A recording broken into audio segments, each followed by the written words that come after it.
Welcome to the second lecture of Biophysics course. Today we are going to discuss about the electronic structure of atoms. Let us start with the timeline of the atomic model. We have five basic models of atoms. First is we have the Dalton billiard ball model. It was John Dalton in 1803 who proposed the first complete theory of atoms. His theory is comprised of four postulates. First is all matter is made of atoms and are indestructible and indivisible. Second, all atoms in an element are identical in properties and mass. Third, two or more different kinds of atoms create a compound.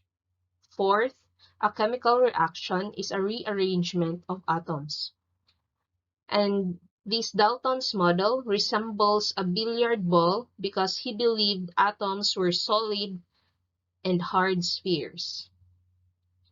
For the second model, it was in 1897 that J.J. Thomson discovered the electron using a series of experiments to study the properties of the rays coming from the cathode. Thomson proposed the idea that atoms are comprised of positive matter with negative electrons scattered around the atom. This became known as the plum pudding model. In 1911, Ernest Rutherford, who is a student of Thomson, conducted an experiment to find out what was inside an atom. In this experiment, he shot alpha particles at a thin film of gold foil. Many particles went through the foil, but some bounced back. From this, Rutherford concluded that was a concentrated positive charge in the center of the atoms. This became the accepted model structure of the atom. The Rutherford's model resembled the solar system, with electrons rotating or orbiting around the nucleus, a positively charged proton. In 1922, Rutherford and Niels Bohr created a new atom model, now called the Bohr model.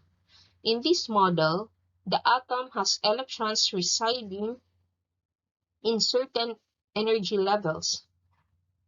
Here, this one, these are the inner energy levels. Energy levels are a series of energy or slots that are available to electrons in atoms and which exist whether or not they contain electrons. These electrons have the ability to move between these energy levels. This means three things. Electrons can be thought of as waves. Confining electrons to atoms means the electron waves can only have certain energies and frequencies, and atoms emit light and absorb light that has energies and frequencies that correspond to the differences between electron energy levels. Lastly, we have this quantum mechanical model. It was in 1930 that Erwin Schrödinger developed this model, which treats electrons as matter waves. This treats electron as both wave and as particle that deals with the probability of location.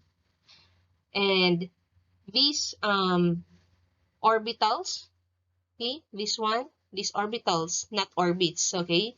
So orbitals represents clouds of negative charge, like wave, that surround nucleus. And based on Schrödinger equation, this model shows the likelihood of finding an electron in a certain position. Now, why is it important to understand the electronic structure of atoms? Well, I think all the field of science, specifically the chemists, biologists, and physicists, became interested in the electronic structure of atoms to explain the chemical properties, its behavior, and its mechanism. So, example for biologists, they are interested in the change of size and shape of molecules. Since Rutherford had discovered that the nucleus occupies only 10% of an atom's volume, it became clear that the nucleus was essentially a tiny point, and that the shape and size of atoms is entirely due to a very sparse electron cloud of some kind. This realization was critical to biology because the shape and size of molecules is critical to understanding their biological function, and this, the electron cloud, constituent atoms determines their shape and size. And this is sometimes very subtle. For example, there are two different forms of the carbon molecule. Here, this one. We have the R carbon and the S carbon. The R carbon smells like spearmint, and it is used for aromatherapy, alternative medicine, and room fresheners. While the carbon on the right, the S carbon, smells like caraway. The difference in smell is an indication of the difference in biological activity that comes from very small differences in shape. And this is a factor that usually encountered in the drug industry. But it would also be impossible to understand photosynthesis and vision, say the color of the leaves and flowers, without understanding the electronic structure of atoms, because there would be no light or color or photochemical reactions if it were not for electrons and their ability to absorb or release energy. Later, we will tackle how this absorption and emission will happen. So for the chemist, they are interested because they wanted to explain the valence, the chemical properties, and bonding, while the physicists are interested because they wanted to explain the color and spectra of atoms, which is the light emitted when gaseous atoms were raised to a high temperature or bombarded by electrons. We have learned from the previous slide the advancement or the progress of the different atomic model with time. So here, there are two developments which played a major role in the formulation of Bohr's model of atom. So first is we have the dual character of the electromagnetic radiation, which means that radiation possess both wave-like and particle-like properties. And second, experimental results regarding atomic spectra, which can be explained only by assuming quantized electronic energy levels in atoms. So it was James Maxwell who first to give a comprehensive explanation about the interaction between the charged bodies and the behavior of electrical and magnetic fields on a macroscopic level. He suggested that when electrically charged particle moves under acceleration, alternating electrical and magnetic fields are produced and transmitted. So these fields, which are transmitted in the forms of waves, is called electromagnetic waves or electromagnetic radiation. So this is a typical figure of the electric and magnetic components of an electromagnetic wave. So these components have the same wavelength, frequency, speed, and amplitude, but they vibrate in two mutually perpendicular planes.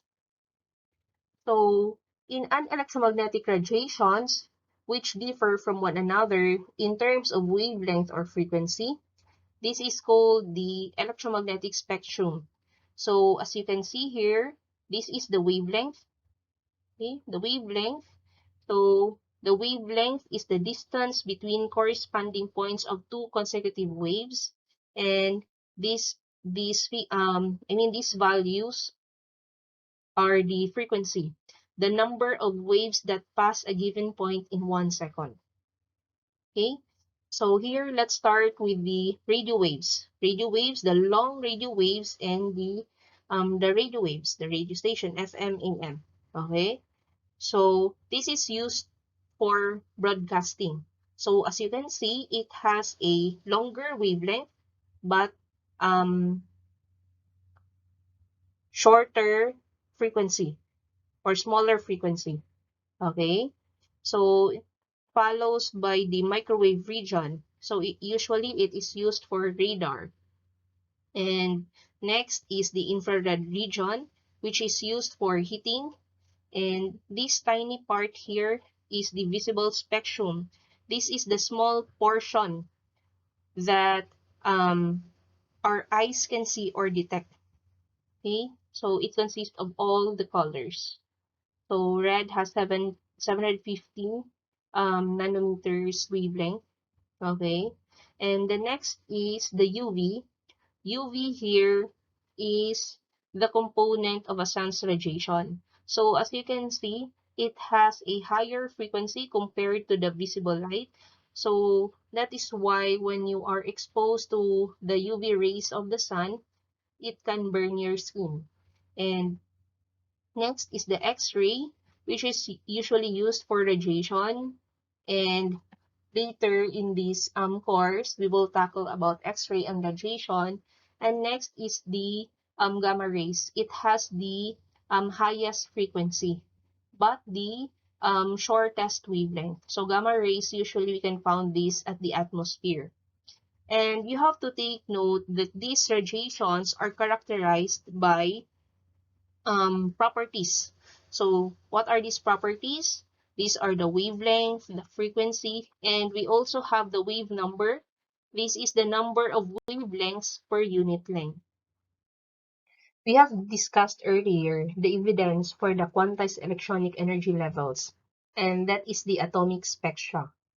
So when electromagnetic radiation interacts with matter, atoms and molecules may absorb energy and reach to a higher energy state. With higher energy, these are in an unstable state. For returning to their normal, meaning more stable or lower energy states, the atoms and molecules emit radiations in various regions of the electromagnetic spectrum. The spectrum of radiation emitted by a substance that has absorbed energy is called an emission spectrum. Atoms, molecules, or ions that have absorbed radiation are said to be excited. So in order to produce an emission spectrum like this, energy is supplied to a sample by heating or irradiating it, and the wavelength or frequency of the radiation emitted is recorded since the sample gives up the absorbed energy. While the unabsorption spectrum is like the photographic negative of an emission spectrum, a continuum of radiation is passed through a sample which absorbs radiation of certain wavelengths. The missing wavelength, which corresponds to the radiation absorbed by the matter, leave dark spaces in the bright continuum spectrum. The spectrum of the visible light, as discussed before, was continuous as all wavelengths, meaning red to violet of the visible light, are represented in the spectrum. The emission spectra of atoms in the gas phase, on the other hand, do not show a continuous spread of wavelength from red to violet. Rather, they emit light only at specific wavelength with dark spaces between them. Such spectra are called line spectra or atomic spectra because the emitted radiation is identified by the appearance of bright lines in the spectrum. So, the study of emission or absorption spectra is referred to as spectroscopy. And the term spectroscopy defines a large number of techniques that uses radiation to obtain information on the structure and properties of matter. So, in the future, we will learn different spectroscopic instruments in order used to characterize your samples. Bohr's model of the hydrogen atom started from the planetary model, but he added one assumption regarding the electrons. What if the electron structure of the atom was quantized? So Bohr suggested that perhaps the electrons could only orbit the nucleus in specific orbits or shells with a fixed radius. looks like this. Okay, so this one, these are the energy levels. So only shells with a radius given by this equation. So R is equal to n squared times r times 1, where n is a positive integer, and when n is 1 is equal to 1, so we have a Bohr radius, and that is equal to 0.529 times 10 to the negative 10 meters. So this Bohr radius is considered as the smallest allowed radius for hydrogen. So Bohr could now precisely describe the process of absorption and emission in terms of electronic structure. According to Bohr's model, an electron would absorb energy in the form of photons to get excited to a higher energy. So, as long as the photon's energy was equal to the energy difference between the initial and final energy levels. So, after jumping to the higher energy level, also called the excited state. Okay, so the ground state, these are the first excited state, second excited state, second excited state. Okay, so after jumping to the higher energy level, meaning it is called excited state, the excited electron would be in a less stable position, so it would quickly emit a photon. Okay, so it emits a photon, and after so that it can relax back to a lower, more stable energy level. So we will discuss in detail the energy levels and transition later. Now let us discuss the assumptions of Bohr model. So by keeping the electrons in circular quantized orbits around the positively charged nucleus, Bohr was able to calculate the energy of an electron in the nth energy level of hydrogen. So the first big idea of Bohr was that the angular momentum of orbiting electrons is quantized, and the only possible orbits have this expression. So Ln is equal to nh over 2 pi, where h is a Planck's constant and n is a positive integer. So this means that an orbiting electron can only have certain energies. And the second big idea of Bohr was that an electron in a higher energy level moves into a lower one by emitting a single photon. Okay? And when an electron jumps from lower energy level to a higher energy level, there is a required amount of energy that should be absorbed by the electron. So take a look at this figure. So if we have an electron that would like to or move from n is equal to 4, so by the way, here this is the ground state where n is equal to 1 and n is equal to 2, 3, 4 are the excited states. So first excited state, second excited state, and third excited state. Okay? So if an electron moves from a higher energy, say for instance from n is equal to 4, it moves to here, where n is equal to 2. So the energy difference here is given by this equation, the change of the energy, meaning the energy E4 minus E2. And the energy of the photon that is being emitted, since again, if an electron moves from high energy level to low energy level, it will emit a photon. So the photon energy is given by this. H is Planck's constant and F is the frequency, and it can be written as this equation, Hc over lambda, where lambda is the wavelength. So what if the electron jumps from low energy level to higher energy level? So for the electron to jump or move from to higher level, energy level, there should be an absorbed energy. It should absorb energy for the electron to jump from low energy level to high energy level. So now, the allowed energies of the electron in the hydrogen atom is given by this expression. we have En is equal to negative 1 over n squared times 13.6 electron volt. So you have to take note that the lowest energy is called the ground state. So most atoms at room temperature are in the ground state. So n here is called the principal quantum number, and the values of En are the possible value for the total electron energy, meaning the kinetic plus potential energy of the hydrogen atom. And what does this negative sign convey?